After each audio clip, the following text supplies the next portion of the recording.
Assalamualaikum warahmatullahi wabarakatuh.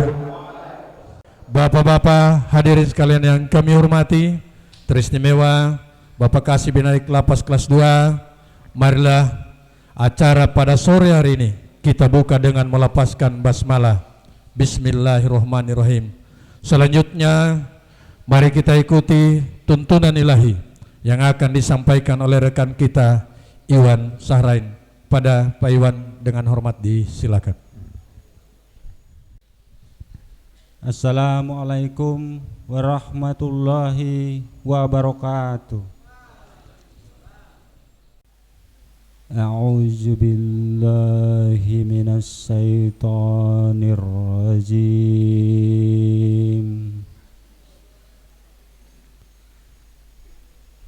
Bismillahirrahmanirrahim.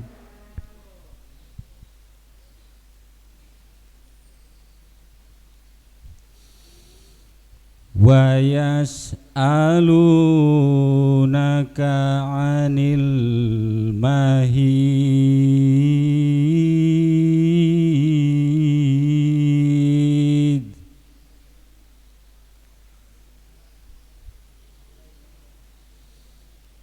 Qul huwa azan fa'tazilun nisaa fil mahidi wala taqrabuhunna hatta yatahur.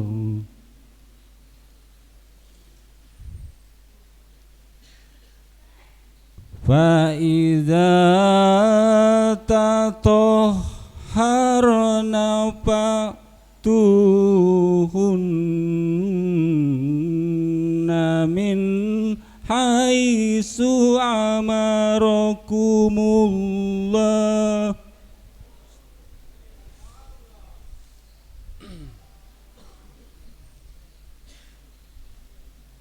Innallaha yuhibbut tawwabina wa yuhibbul mutatahhirin.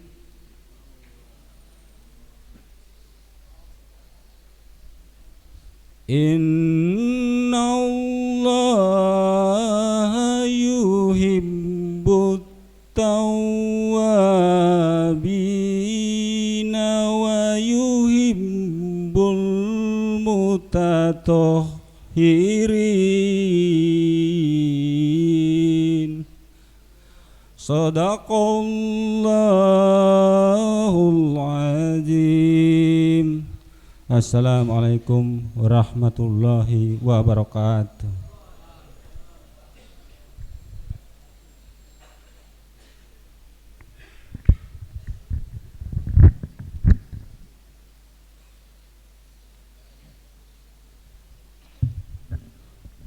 Demikian tuntunan ilahi yang telah dibawakan oleh rekan kita dan atasnya disampaikan terima kasih.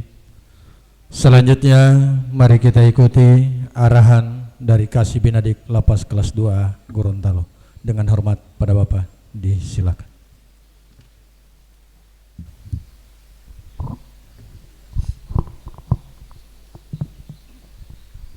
Terima kasih.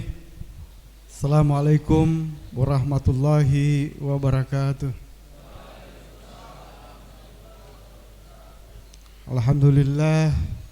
Alhamdulillah wa kafa. Wassalatu wassalamu ala Rasulillah Mustafa wa ala alihi wa sahbihi ajmain amma ba'du.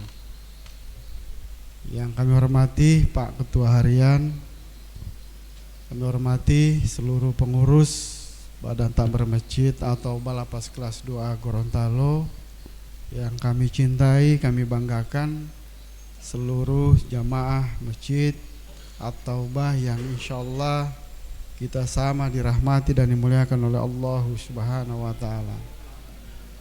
Salawat dan salam mari kita haturkan kehadirat junjungan kita Nabi besar Nabi Muhammad sallallahu alaihi wasallam yang insyaallah curahan rahmat yang dan syafaatnya mengalir sampai kepada kita di yaumil akhir nanti, amin. Jamaah yang dirahmati oleh Allah Subhanahu wa Ta'ala, seperti biasa jadwal kehadiran Pak Ustadz ya kadang molor karena kondisi cuaca di tempat kita ya, khususnya di Gorontalo yang tentunya ada hujan lokal di tempat lain. Kadang di lapas ini tidak kena hujan, tetapi di alamat mereka katakan kota timur, kota utara itu lagi hujan. Saya baru pulang juga ini Pak. Jadi kami dari pagi diundang dalam rangka rapat kegiatan di wilayah, dan sampai dengan jam ini kegiatan masih berjalan di kantor wilayah. Kami meninggalkan tempat, mohon izin karena ada kegiatan di lapas untuk di jam 4. Nah, apa itu Bapak-bapak sekalian? Yang pertama, dari pagi kami sebelum jam 9 sudah berada di sana. Ya, cukup padat terkait dengan evaluasi kegiatan yang ada di lapas. Nah, ini tentunya memerlukan atensi khusus dari kita semua, termasuk kegiatan hari ini adalah kegiatan yang selalu dinilai gitu. Nah, ini kami sampaikan kepada Bapak-bapak sekalian karena semakin ke depan semakin juga prosesnya itu ketat. Ini kami harus sampaikan ke Bapak-bapak sekalian. Kami juga demikian. Jadi kami dalam rangka untuk kegiatan reformasi birokrasi ada beberapa item yang harus kami lakukan, sehingga muncullah yang namanya WBK dan WBBM. Nah, ke depan ini tahun 2024 konsentrasi untuk WBK dan WBBM itu sudah dihilangkan. Jadi ketika satuan kerja katakan Lapas Gorontalo ini tidak melakukan uploadan data dukung, maka berdampak pada pemberian tunjangan secara menyeluruh. Jadi kalau tidak jalan, potong semua 5%. Jadi semua pegawai tunjangannya dipotong 5%. Kalau itu kurang lagi 10%, potong semua 10%. Nah, ini menjadi konsekuensi. Demikian juga untuk Bapak-bapak sekalian para warga binaan. Jadi kami selalu mengingatkan kegiatan ini kemudian ditarik datanya. Kami baru diminta untuk data kegiatan ini, termasuk kegiatan kerja bagi tahanan. Kemarin kita SPPTI itu ada beberapa data yang sudah diupload tapi tidak didownload. Nah, ini juga berpengaruh pada kinerja yang ada di lapas ini. Nah, jangan bawa pikir kegiatan ini semata-mata dibuat seperti itu. Ini lagi saya sudah sampaikan juga ke Kasubsi Registrasi, siapkan untuk yang sudah lama ini kita tahun ini tidak melaksanakan penyuluhan hukum. Karena itu juga data yang masuk di dalam penilaian itu. Kalau tidak ada kegiatannya, apa yang mau diisi? Ya, kegiatan olahraga. Ini saya sudah minta lagi untuk kegiatan olahraganya itu diaktifkan lagi tiap hari apa, supaya dalam 1 bulan itu ada kegiatan. Perpustakanya jalan tidak. Itu juga menjadi tuntutan daripada pemerintah pusat melalui wilayah. Kita diminta untuk melaporkan semua itu. Yang intinya adalah bagaimana respon daripada bapak-bapak sekalian terhadap program pembinaan yang dilaksanakan di lapas ini.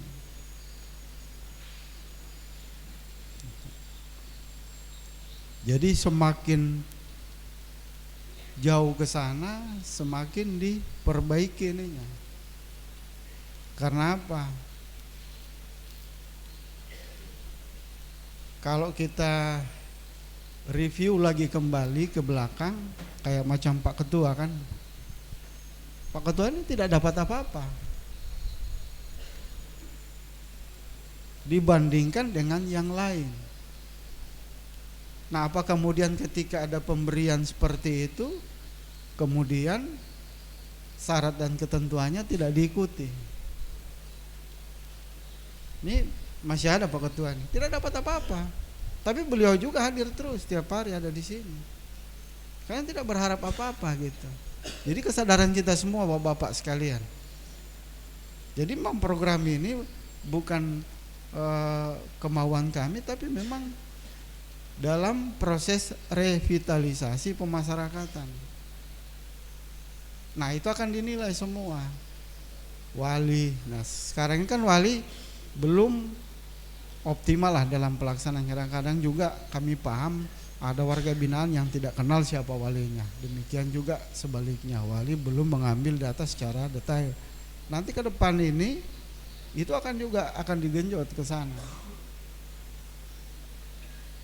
Jadi kembali lagi Bapak-bapak, jangan lagi ketika kita sudah mulai proses data penilaiannya di bawah baru lagi datang, Pak saya ini ikut-ikut. Kapan ikut? Kan ada bukti kita, ada yang kita nilai. Beginilah begini, soalnya kita punya orang tua, beginilah begini. Nah itu bukan cuma persoalan di situ, persoalan kalau proses revitalisasi pemasyarakatan itu terkait dengan tingkat risiko daripada warga binaan. Mana yang harus menempati super maksimum security, maksimum, medium, ya, dan minimum security. Ini akan bergeser itu. Nah, dari mana dapatnya? Dari situ. Tapi sekarang kan belum berjalan. Tetapi yang akan berproses itu lebih kepada antara maksimum dan super maksimum. Nah, ini yang akan kita lihat. Jadi kalau kegiatan pembinaannya tidak berjalan di situ, berarti orangnya boleh dikata masuk pada super maksimum security. Nah, itu akan, dan tidak sampai di sini Pak. Tiap bulan boleh tanya Pak, nanti Bapak datang di sana di bagian operatornya, apakah data ini disampaikan ke pusat atau tidak? Ini disampaikan. Dan saya masih pahami, wali masih memberikan penilaian baik, walaupun itu masih bertentangan dengan kondisi yang ada. Nah, kita layani saja, tidak ada masalah. Yang penting ini berjalan dulu lah. Jangan ada warga binaan kita yang kemudian pandangan dari pusat karena tidak ikut bergeser ke lapas super maksimum security yang ada di luar Provinsi Gorontalo. Nah, ini butuh keaktifan dari Bapak-bapak dalam mengikuti setiap proses pembinaan yang dilaksanakan. Ya. Kalau memang ini tidak, itu jangan dilakukan itu. Nah, ujung tombaknya ini Bapak-bapak semua. Jadi apa yang nanti kita lakukan itu sesuai dengan yang Bapak lakukan. Gitu. Jadi kalau ada terhambat, ya kita kemarin ada sedikit penafsiran yang berbeda dengan pemerintah pusat dalam hal ini. Jadi ini kami juga perlu sampaikan ke warga binaan narkotika yang ada rehabilitasinya. Ya, yang ada rehabilitasinya. Jadi ketentuan terakhir yang disampaikan oleh pusat kepada kami itu adalah harus memisahkan antara pidana pokoknya dengan pidana rehab. Walaupun di dalam putusannya itu include ya antara pidana pokok dengan rehab. Satu contoh, ada pidana 1 tahun 6 bulan. Sudah termasuk di dalam 1 tahun 6 bulan itu 6 bulannya rehab.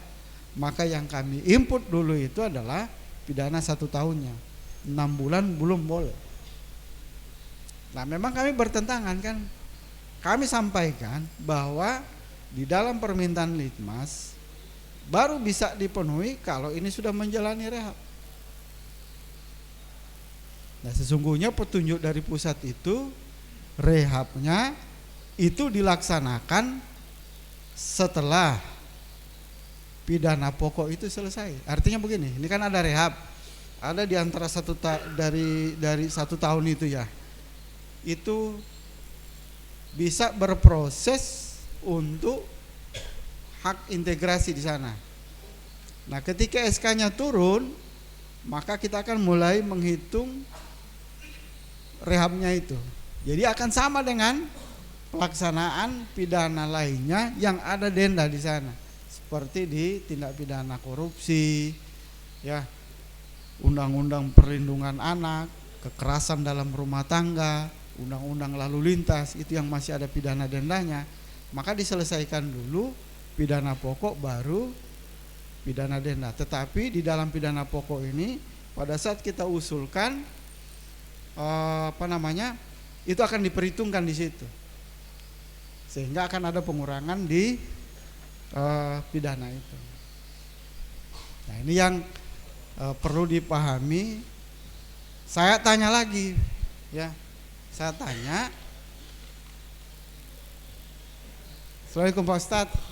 Allah, barakallah. Allahumma sholli. Duduk dulu Pak Ustadz ya. Jadi seperti itu Bapak-bapak, ya. Kita hitung dulu ini, kita usulkan, ya, sehingga yang dihitung itu adalah yang 1 tahun. Kemudian dendanya setelah keluar SK-nya itu, barulah dari pusat akan berhitung bahwa masa rehabnya itu akan mulai dijalani dari tanggal sekian sampai tanggal sekian. Nah ini karena banyak kendala terjadi di tempat lain. Sama dengan pidana yang saya sampaikan tadi juga seperti itu, ya. Kalau ada denda prosesnya seperti itu. Jangan terlambat Pak, jangan sampai dipending-pending ya, karena gara-gara tidak mengikuti program kemudian naik, ini dipending, jangan dulu. Selesaikan dulu lagi nih, pending lagi ya. Artinya begini, tidak ikut program, tidak mencapai persentase yang diharapkan, berarti kan litmasnya kita pending, jangan dulu minta. Kalau pending itu berarti belum ada usulan. Kalau usul enggak naik, kapan PB mau keluar kalau tidak diusulkan? Kapan CB mau keluar kalau tidak diusulkan? Tidak akan pernah keluar Pak, walaupun memenuhi syarat. Kan kita yang usul di sini juga seperti itu. Jadi sama-sama mari kita sama-sama membangun kegiatan dan kegiatan seperti ini bukan untuk saya, untuk kita semua, ya, untuk kita semua. Jadi bukan cuma hanya berdasarkan konsep kepentingan itu, kami juga dikejar-kejar dengan kegiatan, ya, dikejar-kejar dengan kegiatan apa ya, nggak pernah melakukan ini, nilainya buruk terus juga. Jangan sampai kita yang sudah memulai di sini kemudian tertinggal lagi dengan lapas lain, ya. Kemudian untuk asimilasi di rumah, ya, sudah resmi dinyatakan dihentikan karena pemerintah sudah menyatakan kondisi pandemi sudah masuk pada endemi, sehingga asimilasi di rumah sudah ditutup sejak tanggal 30 Juni 2023, dinyatakan dihentikan, ya. Mungkin barangkali itu dulu sekedar bapak-bapak sekalian tahu. Nanti kita lanjutkan lagi di komunikasi berikut. Kami tiap hari tiap pekan lah 2 kali akan menyampaikan update seperti ini. Mudah-mudahan ketika asimilasi di rumah itu ditutup akan diganti dengan asimilasi yang lainnya. Tapi kesempatan keluar itu pasti ada, tergantung perilaku dari dalam. Kalau dalamnya kurang baik, ngapain kita keluarkan? mendingan di dalam semua. Karena lapas ini adalah lapas maksimum security, berbeda dengan lapas minimum security. Itu lebih banyak prioritas orang keluar. Sama dengan lapas terbuka, ya. Tetapi jangan dipikir seperti itu. Bisa saja hari ini orang yang di minimum security dalam hitungan detik dipindahkan ke maksimum karena perilaku. Saya kira demikian. Terima kasih. Wabillahi taufik wal hidayah. Assalamualaikum warahmatullahi wabarakatuh.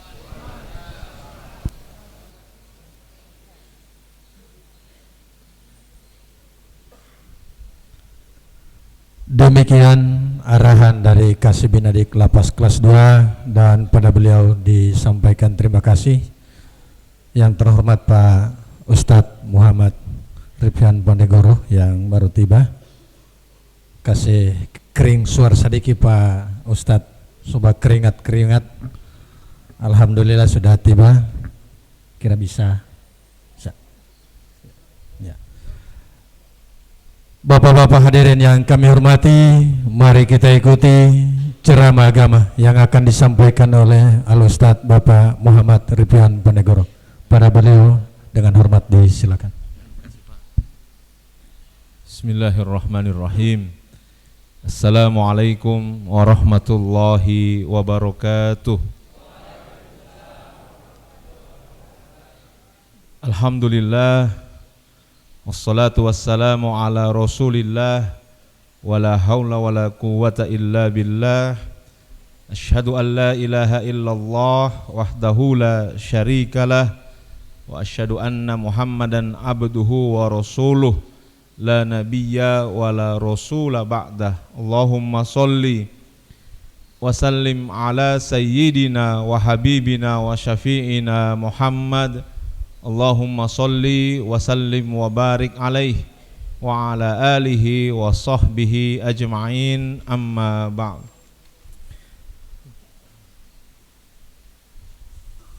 Yang kami hormati, kami muliakan Bapak Kasih Binadik, Bapak Kasdin, yang alhamdulillah selalu setia menemani segala aktivitas di tempat ini. Yang kami hormati, kami muliakan Bapak Ketua Takmirul Masjid, Masjid At-Taubah. Kami hormati, kami muliakan Bapak Koordinator Bidang Keagamaan, serta seluruh jamaah sekalian yang insya Allah semuanya diberkahi, dirahmati dan diridhoi oleh Allah Subhanahu wa Ta'ala. Amin. Alhamdulillah, segala puji bagi Allah Subhanahu wa Ta'ala. Pada kesempatan sore hari ini, Allah masih memberikan kepada kita berbagai macam nikmatnya. Nikmat-nikmat yang Allah berikan kepada kita itu, kata Allah sendiri bahwa manusia itu nanti sudah tidak bernyawa lagi, baru dia tidak mendapatkan lagi kenikmatan di dalam hidupnya. Berarti orang itu biar ada tidur, dia sedang mendapatkan nikmat dari Allah Subhanahu wa Ta'ala. Mengertinya adalah bahwa manusia itu meskipun kadang dia merasa dia tidak memiliki nikmat dari Allah, tetap saja dia adalah makhluk yang diberikan nikmat oleh Allah Subhanahu wa Ta'ala. Misalnya ada yang sedang tidur, mungkin saja dia itu hanya ketiduran atau tertidur begitu saja. Dia merasa bahwa itu bukan sebuah nikmat.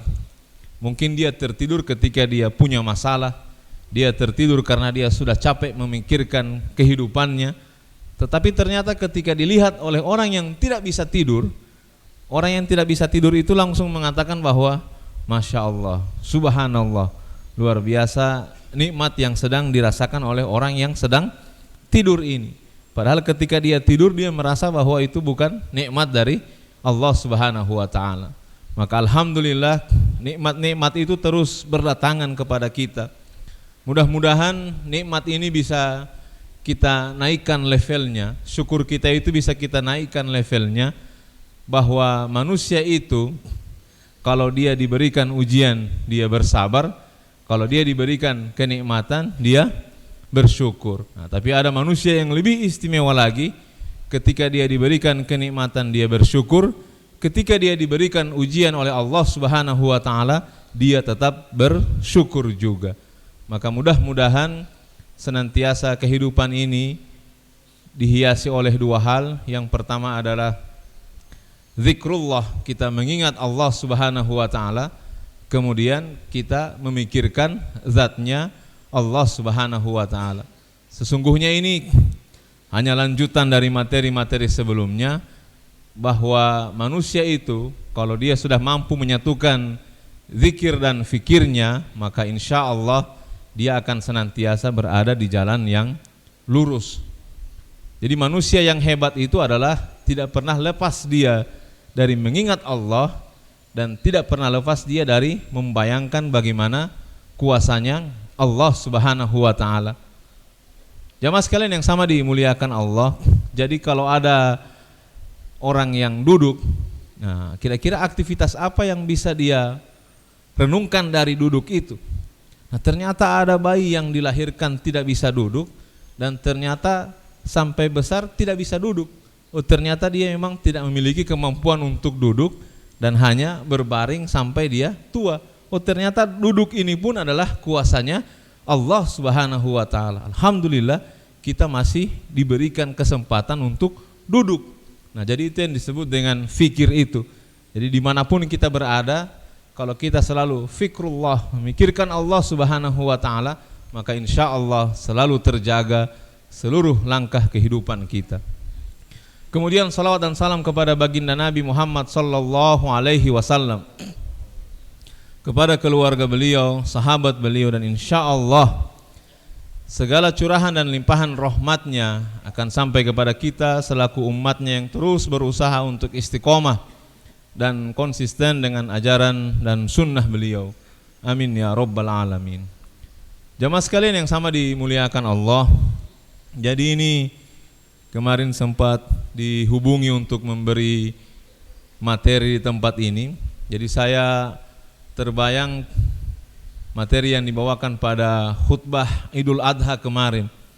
Khutbahnya itu sebenarnya sederhana.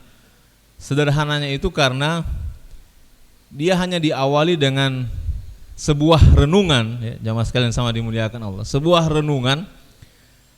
Renungan itu tertuju kepada Nabi Ibrahim alaihissalam. Jadi Nabi Ibrahim ini nabi yang luar biasa ya. Kenapa beliau luar biasa?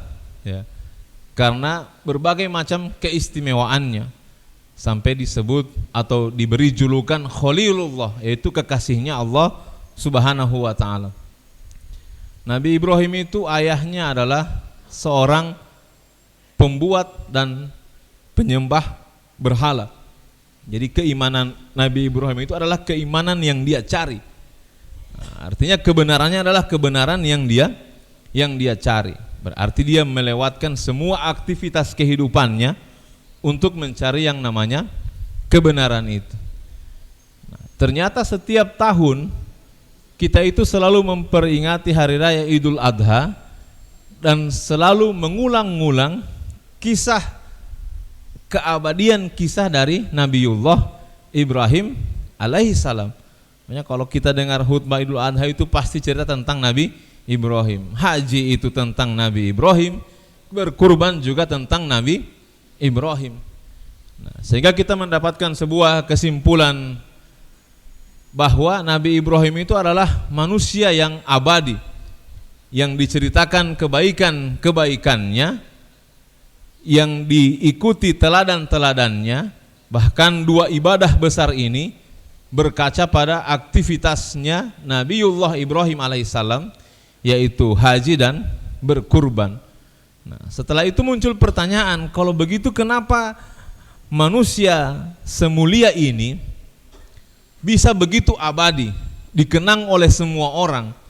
Nah, ternyata ketika dibuka-buka Quran surah As-Saffat, nah, kita menemukan ternyata ada dua pola yang terjadi di dalam kisahnya Nabi Ibrahim ini. Nah, ternyata Nabiullah Ibrahim itu dia diberikan ujian, kemudian diberi nikmat. Setelah diberi nikmat, diberi ujian lagi, kemudian diberi nikmat lagi. Nah, ternyata bukan hanya manusia biasa saja yang diberi ujian oleh Allah, nabi juga. Ternyata bukan hanya manusia biasa juga yang dihibur dengan nikmat, tapi nabi juga. Nah, jadi ujian pertama Nabiullah Ibrahim itu adalah ketika dia tidak memiliki anak, ya, ketika dia belum punya anak, ya. Maka dia berdoa, Rabbi habli minas solihin, ya. Dia berdoa supaya Allah Subhanahu wa taala itu memberikan dia keturunan yang soleh. Nah, berarti ini posisi pertama adalah posisi dia belum punya anak, dan itu adalah sebuah ujian. Oh, ternyata kalau kita masukkan dalam hati kita, ternyata Nabi pun itu pernah galau, memikirkan bagaimana dia harus melewati ujian itu. Nah, jadi kalau kita merasa bahwa ada manusia yang tidak diuji oleh Allah, oh tidak, semua diuji oleh Allah. Bahkan sampai Nabi Ibrahim alaihissalam juga diuji oleh Allah Subhanahu wa taala. Nah, akhirnya kan berdoa, berusaha, ternyata ujian itu dibalas oleh kenikmatan. Nah, makanya kita kalau ketemu ujian, berusahalah untuk bisa keluar dari ujian itu, supaya ujian itu nanti akan dibalas oleh Allah dengan kenikmatan. Tapi kita tidak tahu bagaimana nanti kenikmatan itu akan datang kepada kita. Tapi kita percaya bahwa setiap kali ada ujian, pasti akan ada kenikmatan. Nah, kenikmatannya apa? Nah, Allah hadirkan seorang anak yang soleh yang bernama Ismail alaihi salam. Ini anak soleh betul. Dikisahkan bahwa kesolehannya itu tanpa diperintah, dia mau membantu ayahnya. Ini anak memang anak yang soleh. Jadi setelah diuji dengan tidak punya anak, diberikan kenikmatan dengan punya anak. Nah, ternyata Nabi pun begitu, diuji kemudian diberikan kenikmatan oleh Allah Subhanahu wa taala. Nah, setelah itu ternyata manusia itu memang kodratnya, hakikatnya tidak bisa terus-menerus berada di dalam kenikmatan. Kalau sudah terlalu banyak nikmatnya, pasti akan datang juga ujian kepadanya. Nah, maka masuk kepada ujian berikutnya, padahal baru saja dapat nikmat dari Allah Subhanahu wa taala. Apa ujiannya?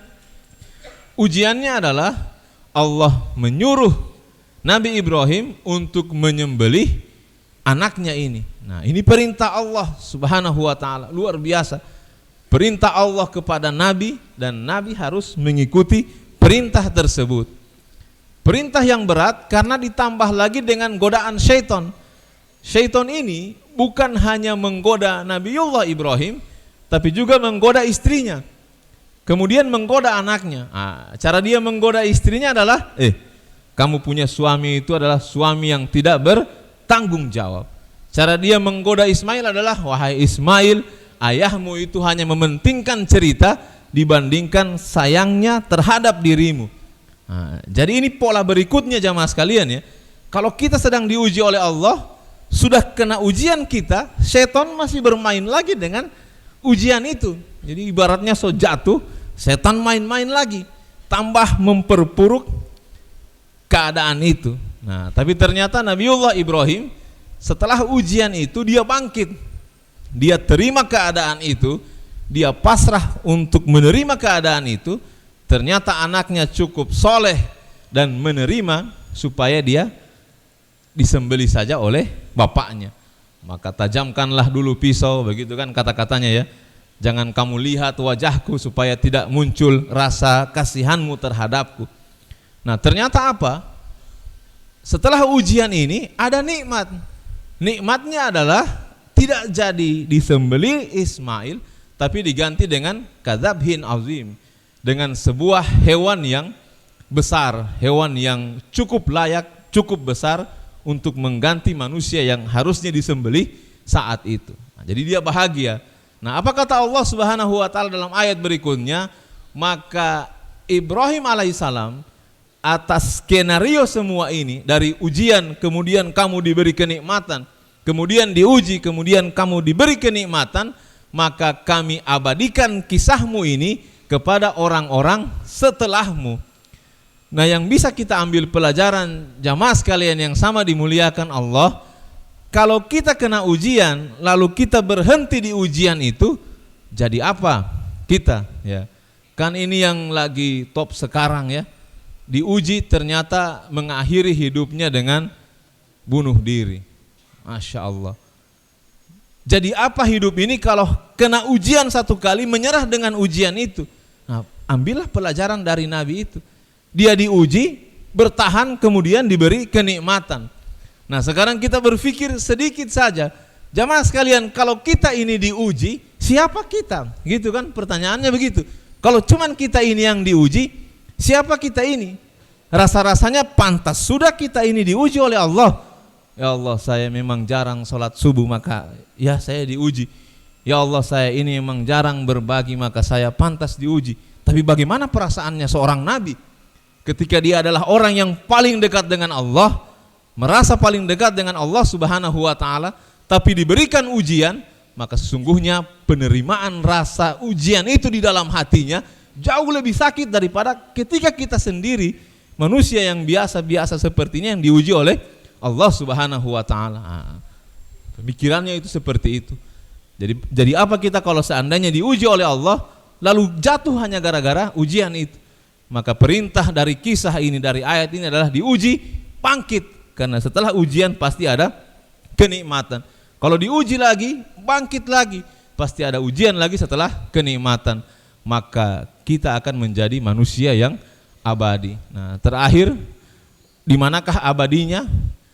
Abadi di dunia, diceritakan oleh orang kebaikan-kebaikan kita. Si anu itu padahal dia dulu pernah begini, tapi dia bertobat kepada Allah, Masya Allah. Abadi cerita kita menjadi teladan untuk orang lain. Kalau seandainya tidak dikenang juga oleh orang-orang lain, kita abadi. Abadinya di mana?